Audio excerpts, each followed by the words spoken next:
Let's take a look at how we can predict the products of a type of reaction, specifically ionic double replacement reactions. So in an ionic double replacement reaction, you have two ionic compounds that are going to switch ions. Remember, in an ionic compound, you have a positively charged cation with a negatively charged anion. These two can share or can exchange partners with a different ionic compound so that the partners will essentially switch which one has which cation with which anion. And this will make more sense when we go through some examples. We're going to go through a few steps for these. We'll write our ions for the reactants. We'll recombine the ions, determine their solubility so we can see if they actually react. Because these types of reactions, we're looking specifically for precipitation. So we're looking for a precipitate. So that's a solid has to be formed. So we need to know whether something is soluble or not, to know whether it dissolves in water or whether it will form a solid and fall out of the solution. Finally, we'll look at balancing the equation. Now, to be able to do these, you already know how to find ions from the names or formulas of an ionic compound, but we also need to know solubility. So we need to look at some solubility rules. So if we look at table 6.1 from your book, it's about predicting if a product is soluble. And we can determine if it's going to be soluble or not based on the type of ions that it contains. This provides us with patterns of what we should be able to predict.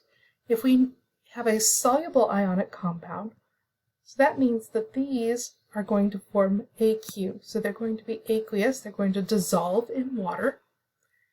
Insoluble ionic compounds are going to tend to be form solids. So the big one here for ones that are soluble are anything that involves a group 1 cation. So anything with sodium in it, anything with lithium, potassium, these things are going to be always soluble. So if you have a compound that is sodium something, you know it's soluble. You don't have to worry about what the negative ion is that it's with. It's always going to be soluble in water.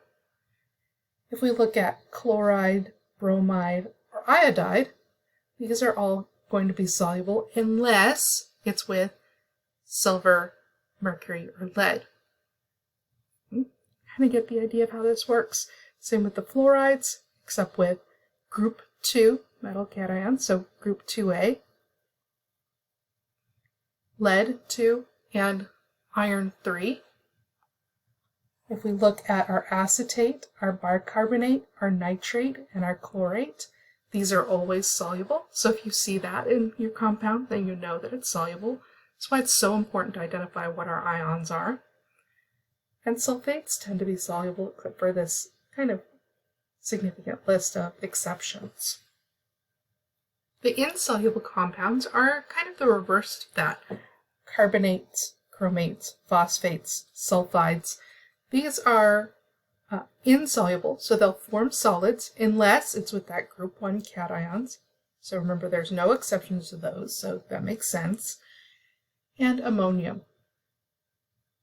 Hydroxides also tend to be insoluble, so don't dissolve in water, they form solids, unless you have those group 1 cations. Remember, there's no exceptions there. And barium. So, gives us some ideas. So you want to make sure that you have this, not just have this table available, but you know how to use it and interpret it.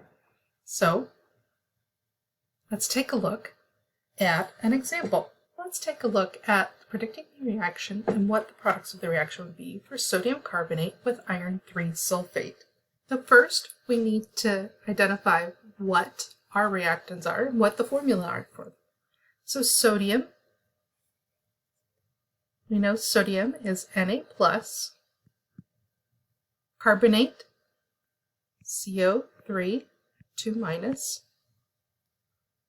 iron 3, Fe, 3 plus, and sulfate, SO4, 2 minus.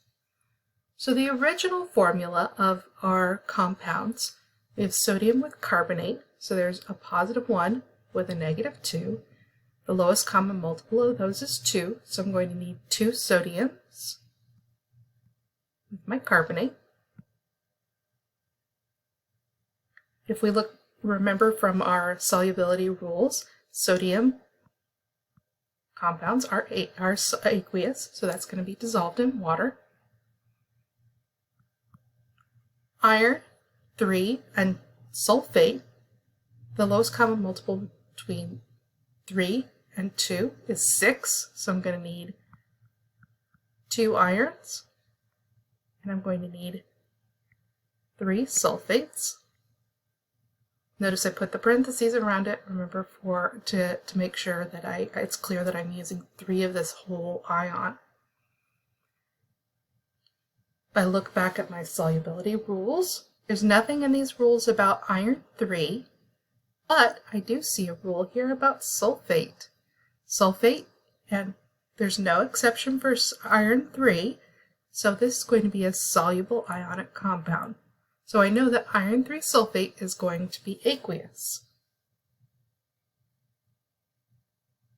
So that's my reactants. Now I want to figure out what my products will be of this reaction. Now, these are starting with sodium with carbonate, iron 3 with sulfate. So all I'm going to do is I'm going to switch.